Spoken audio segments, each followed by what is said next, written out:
السلام علیکم ګرانو دوستانو، د شپږیزې کرکټ لیګ پیلېدو ته د ګوتو په شمار ورځې پاتې دي چې اوس مهال ټولې لوبډلې د یو بل پر وړاندې تمریناتي لوبې ترسره کوي.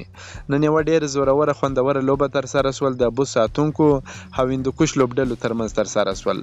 بوس ساتونکو لوبډلې هندوکش ته په 5 ویکټو ماتې ورکړه. د شپږیزې کرکټ لیګ تمریناتي لوبه کې افلاک فیضي بوس ساتونکو د هندوکش ستورو لوبډلې ته په 5 ویکټو ماتې ورکړه.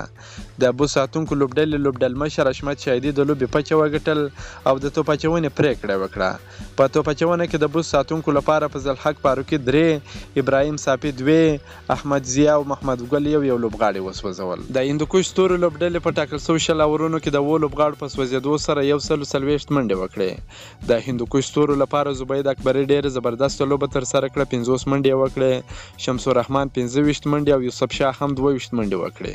د هندوکش ستورو لوبډلې لخوا د 140 منډو ټاکل شوی هدف افلاک فیضي بوس ساتونکو لوبډلې په 19 اور کې د 15 لوبغاړو په سوځېدو سره پوره کړ او بریا خپله کړه.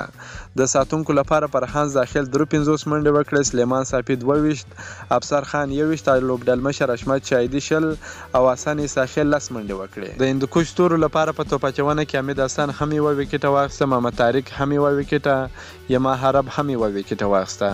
بوس ساتونکو لوبډلې دا لوبه په 5 ویکټو سره وګټل.